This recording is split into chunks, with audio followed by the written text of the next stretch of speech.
Joining me now with more on the overnight vote to dissolve the 24th Knesset, religious Zionism Party Knesset member Simcha Rothman. Simcha, it's great to have you back with us. Now, are you happy about the current track, or are you hoping for more time to pull together and maybe form a new coalition without dissolving the Knesset? I think that the new coalition is the right path for Israel, but sadly, members of the current coalitions, definitely those that call themselves right wing, like a New Hope or Yamina party, they prefer taking Israel to another elections and not forming a government in this Knesset. It can be done very quickly.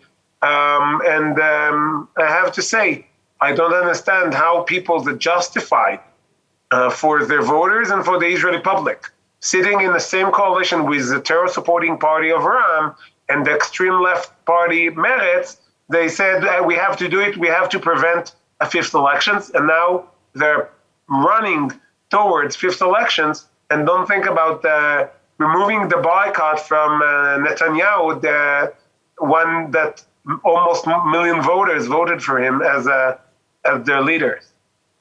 All right, so I guess my next question is, there was a lot of debate overnight ahead of the vote. Why the debate over the date of the elections? What's the big difference between October 25th and November 1st? Well, there are a lot of issues concerning the dates. Some of them are very important, some of them trivial, depending of losing days of the recess in certain schools, but some of them are really more important. And for me, I have to say personally, every party and every person in this multilateral negotiation had his own point of importance.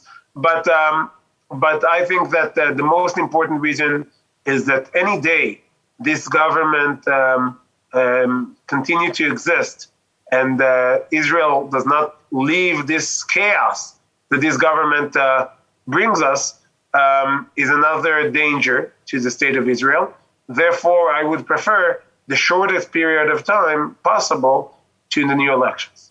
All right, something else that was debated overnight was actually campaign funding. Israelis are generally pretty exhausted by the repeating elections, particularly as they've been a huge financial burden to the state. How do you justify a 30 million shekel increase in public funding for campaigns?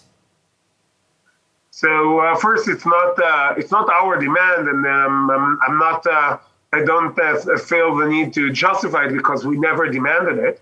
But people have to understand the funding mechanism of parties in Israel is based on the assumption that during the elections, parties go into debts because the budget is not enough for the elections. And expecting 4 years of constant payments, smaller but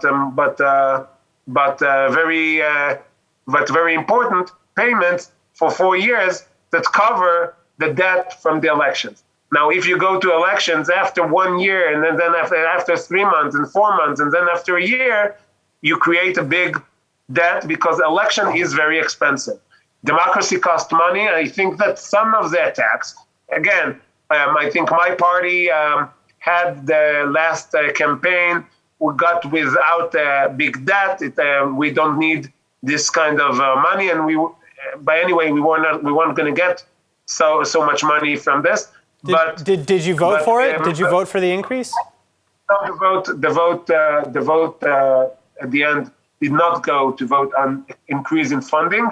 The increase in funding went to a committee, an outside committee that will discuss what kind of increase in funding is supposed to be. But again, I have to say as a general note, the criticism on this, some of it might be justified, but the cost of elections, as we learned in the past year, is much, much lower than the cost of a bad government.